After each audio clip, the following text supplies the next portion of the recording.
الصلاة خير من النوم۔ ناظرین گرامی، ایک روایت میں حضرت مؤمنہ رضی اللہ تعالیٰ عنہ بتاتی ہیں کہ نبی کریم حضور صلی اللہ علیہ وسلم مردوں اور عورتوں کی صفوں کے درمیان کھڑے ہوئے اور کہا کہ اے عورتوں کی جماعت، جب تم اس حبشی کی اذان اور اقامت سنو تو تم بھی اس کی طرح کہنا، کیونکہ ہر لفظ کے بدلے تمہارے ہزار درجے بلند کیے جائیں گے۔ حضرت عمر رضی اللہ تعالیٰ عنہ نے سوال کیا کہ یہ تو عورتوں کے لیے کیا اجر ہے؟ نبی کریم صلی اللہ علیہ وسلم نے ارشاد فرمایا کہ 2 گنا اجر ہے۔ آپ صلی اللہ علیہ وسلم عورتوں کی جانب متوجہ ہوئے اور فرمایا کہ اگر کوئی عورت اپنے شوہر کی اطاعت کرتی ہے اور اس کا حق ادا کرتی ہے، اس کی اچھائی بیان کرتی ہے اور اپنے نفس پر اور اس کے مال میں خیانت نہیں کرتی، تو جنت میں اس کے اور شہداء کے درمیان صرف 1 درجے کا فرق ہوگا۔ اگر اس کا شوہر مؤمن ہوا، اچھے اخلاق والا ہوا، تو وہ جنت میں بھی اس کا شوہر ہوگا، ورنہ اللہ تعالیٰ اس کا نکاح شہداء میں سے کسی سے کر دے گا۔ ناظرین گرامی، یہ فضیلت بیان کی گئی اذان کو سننے کے حوالے سے اور اس کا جواب دینے کے متعلق، لیکن آج ہم ایسے دور میں رہتے ہیں، ہم اپنے ارد گرد یہ دیکھتے ہیں کہ مؤذن اذان کے لیے آواز بلند کرتا ہے، ادھر ٹی وی کا ولیوم بڑھا دیا جاتا ہے، گانے کی آواز کو بڑھا دیا جاتا ہے کہ نماز کے لیے ہونے والی اذان تو دن میں 5 بار کہی جاتی ہے اور روزانہ ہی ایسے ہوتا ہے، لیکن کہیں ایسے ڈرامے کار سین نہ گزر جائے اور گانے کے بول نہ گزر جائیں۔ اذان کی بے ادبی کے حوالے سے ایسا ہی ایک دردناک واقعہ آج آپ کے سامنے پیش کیا جائے گا، لہذا آج کی اس ویڈیو کو آخر تک ضرور دیکھے گا اور اپنے دوستوں کے ساتھ اس ویڈیو کو لازمی شیئر کیجیے گا۔ ناظرین گرامی، اذان کے جواب کے حوالے سے کئی احادیث میں تاکید بھی ملتی ہے اور ساتھ ہی ساتھ یہ تعلیم بھی دی گئی کہ اذان کا جواب کیسے دیا جائے۔ اس حوالے سے وہ خاص کلمات تھے جن کے پڑھنے سے اللہ تمام گناہ معاف کر دیتا ہے۔ مسلم شریف میں آتا ہے کہ مؤذن کی آواز سن کر جو شخص یہ کلمات پڑھے گا اس کے گناہوں کی مغفرت کی جائے گی۔ وہ کلمات یہ ہیں: اللہم رب هذه الدعوة التامة والصلاة القائمة آتی محمد الوسیلۃ والفضیلۃ والدرجۃ الرفیعہ وابعثہ مقاما محمودا الذی وعدتہ وارزقنا شفاعہ یوم القیامہ انک لا تخلف المیعاد۔ ناظرین گرامی، جو بھی شخص نماز کے لیے ہونے والی اذان کے بعد یہ کلمات ادا کرے تو اللہ تعالیٰ اس کی گناہوں کی مغفرت فرما دیتا ہے۔ یہ اتنے آسان کلمات ہیں کہ ان کو یاد کرنے اور پڑھنے میں کسی بھی قسم کی مشقت نہیں ہوتی، بلکہ اس عمل کی وجہ سے اللہ نے گناہوں کی معافی کا وعدہ کیا ہے۔ لیکن افسوس کی بات یہ ہے کہ ہم اللہ کے اس ایمان سے محروم رہ جاتے ہیں، کیونکہ ہم میں سے اکثر لوگ اذان خاموشی سے سنتے ہی نہیں۔ بخاری شریف کی ایک روایت میں آتا ہے کہ جو شخص اذان سننے کے بعد یہ دعا پڑھے گا تو اس کو حضور صلی اللہ علیہ وسلم کی شفاعت نصیب ہوگی، جو کہ اذان کے بعد کی دعا ہے۔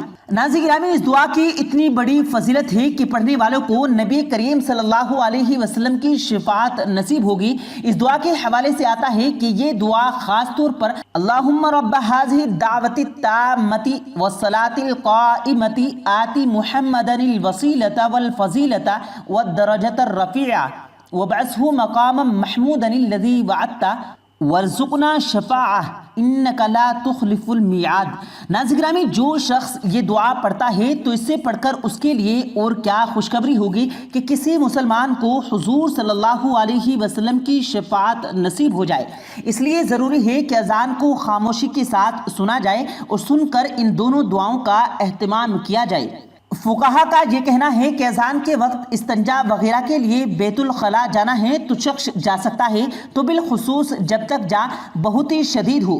البتہ بہتر یہ ہے کہ اذان کے وقت بیت الخلاء میں نہ جائے اور خاموش ہو کر اذان سنے اور اس کا جواب دے۔ اور اذان در حقیقت ندائے الہی ہے اور اس کا ادب و احترام یہ ہے کہ آدمی جس کام میں بھی مشغول ہو، یعنی جو بھی کام کرنے جا رہا ہو، تو اس کو روک دے اور اذان کو سن کر اس کا جواب دے۔ ناظرین नाज़रीन इसी तरह ये भी कहा जाता है कि मगरिब की नमाज के लिए अजान के बाद क्योंकि वक्त बहुत कम रह जाता है, इसलिए मगरिब की अजान से पहले ही तमाम कामों से इंसान फारिग हो जाए ताकि जमात भी फोत ना हो और अजान का जवाब भी दिया जाए और अजान के बाद की दुआएं भी पढ़ी जाएं। अजान के वक्त बैतुल खला जाने को मुअख्खर कर दिया जाए क्योंकि इंसान जब बैतुल खला जाता है तो वहां पर तो बात करने के लिए इजाजत नहीं। ऐसे में अगर इंसान अजान के वक्त जाता है तो उसका नुकसान यह है कि अजान के अल्फाज को दोहराकर जवाब नहीं दिया जा सकता और ना ही अजान के बाद की दुआओं को पढ़ा जा सकता है। अब नाज़रीन जिक्र करते हैं उस वाक़े का जिसका आपको आगाज में जिक्र किया गया था। नाज़रीन वाक़या कुछ इस तरह से है कि एक शख्स ने अजान की बेहुरमती की जिसका उसको नुकसान भी उठाना पड़ा और नुकसान बहुत ही शदीद था। नाज़रीन होता कुछ यूं है कि अजान के वक्त उस शख्स के हेडफोन लगाकर गाने सुन रहा होता है जबकि उसका छोटा भाई भी पास मौजूद होता है। जैसे ही अजान का आगाज होता है तो वो अपने भाई से कहता है क्या वजू करो और नमाज के लिए चलते हो। ये शख्स अपने भाई को सबक देता है और अपने हेडफोन पर जो गाने लगे होते हैं उसका वॉल्यूम मजीद बढ़ा देता है और गाने सुनने के लिए बैठ जाता है जबकि उसका छोटा भाई उठता है, वजू करता है और नमाज पढ़ने के लिए मस्जिद में चला जाता है।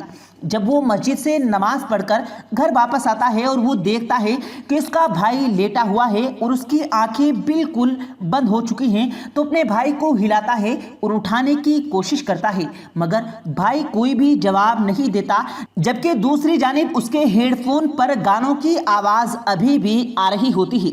ये छोटा भाई उठता है और फौरन शोर मचाना शुरू कर देता है कि पता नहीं मेरे भाई को क्या हो गया है। उसके वालिदैन आते हैं, ये वो देखते हैं तो पता चलता है कि उसकी मौत वाक़ई हो चुकी है।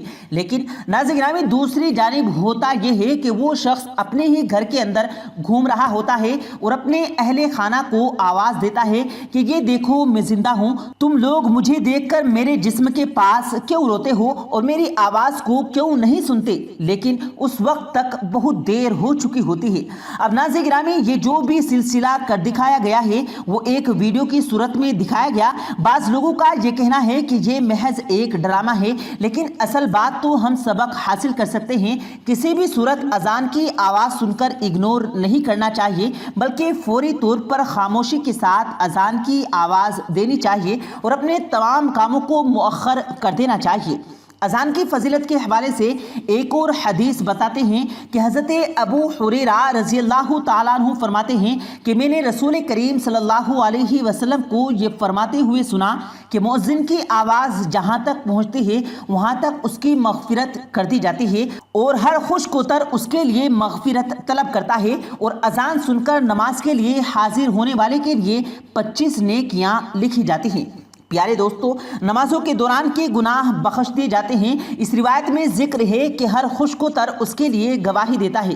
गोया इसमें जिन्नो इंस, हैवानात, नबातात, जमादात सभी शामिल हैं। और फिर इसी तरह से एक और रिवायत में है कि हुजूर सल्लल्लाहु अलैहि वसल्लम ने फरमाया कि अगर लोगों को अजान की पहली सफ़ के अजर सवाब का इल्म हो जाए तो वो इसको हासिल करने के लिए खून रेज़ी भी करें और इसके इनाम को पाने के लिए आपस में कुरान निकाला जाए। नाज़रीन अजान को सुनने के हवाले से और अजान का जवाब देने के हवाले से फजीलत आपके सामने बयान की गई है। अल्लाह पाक से दुआ है अल्लाह पाक हमको अजान सुनने और उसके एक एक लफ्ज़ पर अमल करने की तौफीक अता फरमाए। आमीन अल्लाहुम्मा आमीन।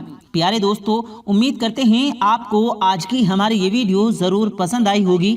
अगर आपको ये वीडियो पसंद आया हो तो इस वीडियो को दिल से लाइक करें और ज़्यादा से ज़्यादा लोगों तक इस वीडियो को सवाब की नीयत से शेयर करें। और इस वीडियो के बारे में आपकी क्या राय है कमेंट सेक्शन में अपनी राय का इजहार ज़रूर दें। और मज़ीद इसी तरह की रोज़ की वीडियो पाने के लिए हमारे चैनल को ज़रूर सब्सक्राइब करें। मिलते हैं फिर एक नई वीडियो के साथ, तब तक के लिए अल्लाह हाफिज़।